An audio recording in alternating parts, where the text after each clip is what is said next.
Bonjour, bienvenue dans cette vidéo sur le rapport budgétaire et financier dans le dossier EPRD. Au sommaire de ce tutoriel, nous présenterons dans la première partie le rôle et la forme du rapport budgétaire et financier. En deuxième partie, il s'agit de récapituler ce que doit contenir un rapport budgétaire et financier lors de la transmission de l'EPRD aux autorités de tarification.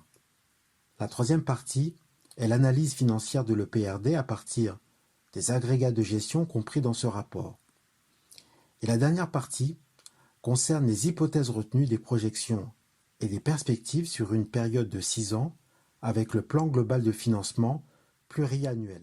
Le rapport budgétaire a pour objectif de présenter de manière synthétique et sous forme littérale les prévisions de charges et de produits. Ce document permet aussi de retracer les hypothèses retenues qui ont permis à l'élaboration de l'EPRD.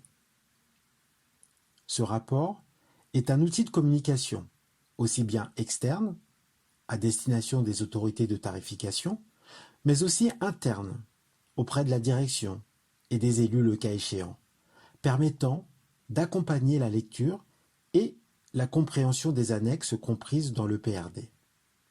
Sa forme, ou le modèle, n'est pas imposé ni fixé par arrêté. Néanmoins, il convient que ce rapport ne dépasse pas une vingtaine de pages. Il doit être clair, précis, pédagogique et doit se focaliser uniquement sur ce qui est vraiment important, notamment les chiffres clés de l'exercice écoulé, avec une prévalence des commentaires par rapport aux données chiffrées. L'article R 314-223 du Code de l'action sociale et des familles précise que l'EPRD doit être accompagné de documents annexes, dont le rapport budgétaire et financier. Son contenu doit porter obligatoirement sur 3 points. Le premier point, analyse globale des équilibres généraux. Le deuxième point sur l'activité prévisionnelle.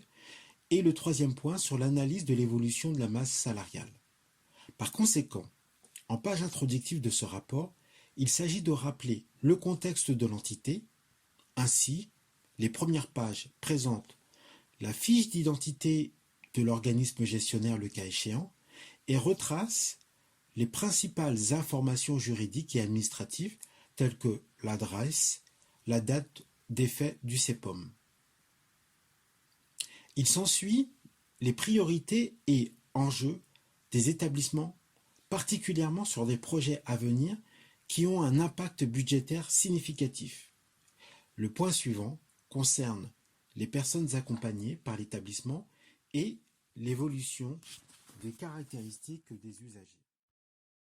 À titre d'illustration, le tableau ci-après présente l'activité d'un établissement ou de service en termes de capacité et de nombre de journées. Ces informations sont destinées à repérer une sur- ou sous-activité et portent également sur les 3 exercices budgétaires qui précèdent celui concerné par les propositions. Les exercices 2020 et 2021 sont exceptionnels. Il convient de mentionner l'impact de la gestion de la crise Covid sur l'activité. L'objectif de cette partie consiste à expliquer les charges et les produits du compte de résultat prévisionnel présentés par les établissements ou services qui entrent dans le champ du CEPOM. Il s'agit de justifier toute évolution significative et de présenter tout fait marquant au regard des 2 derniers états réalisés de recettes et de dépenses. La première analyse est réalisée sur les charges de personnel du groupe 2. Ce groupe doit faire l'objet d'une attention particulière par le poids significatif des charges de personnel sur le montant des charges totales. Les charges afférentes au personnel sont déclinées en charges de personnel salarié et charges de personnel extérieur et rémunération d'intermédiaires. Les éléments à préciser dans le rapport budgétaire et financier pour le personnel salarié sont les suivants. La convention collective appliquée, l'analyse des taux de charges sociales, les éventuelles diminutions des aides obtenues et les éléments à négocier dans le CEPOM.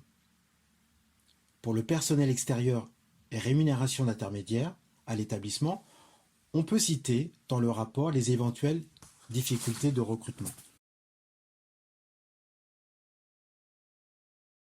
Pour les groupes fonctionnels 1 et 3 des autres charges que les charges de personnel, il s'agit de rappeler dans le rapport budgétaire et financier les hypothèses retenues en matière d'évolution des charges et de tout élément significatif par rapport au taux d'inflation des charges.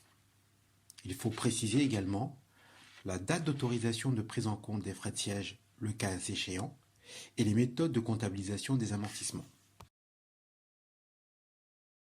Après avoir présenté les groupes fonctionnels de charges, nous allons nous intéresser aux produits. Les éléments à préciser dans le rapport budgétaire et financier pour les produits de tarification groupe 1 sont de rappeler l'écart entre le tarif proposé lors de la négociation du CEPOM et celui arrêté par l'autorité de tarification lors de la notification.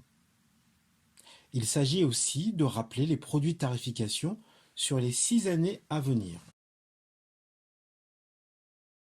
Les autres produits de la tarification, nommés recettes en atténuation, doivent préciser dans le rapport budgétaire et financier les points suivants: l'origine des recettes et les mesures éventuelles pour renforcer les recettes en atténuation.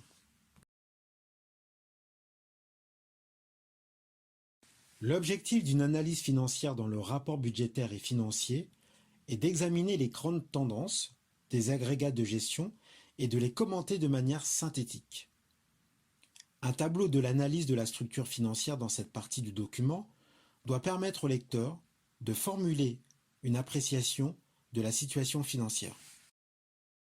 Les projections et perspectives sur une période de 6 ans sont à préciser dans le rapport budgétaire et financier, en présentant les hypothèses des activités retenues sur 6 exercices, les hypothèses de projection des charges et des produits, un tableau du programme d'investissement chiffré, comprenant les impacts sur les 5 prochaines années couvertes par le plan pluriannuel d'investissement, et enfin, un tableau des emprunts en cours et à venir.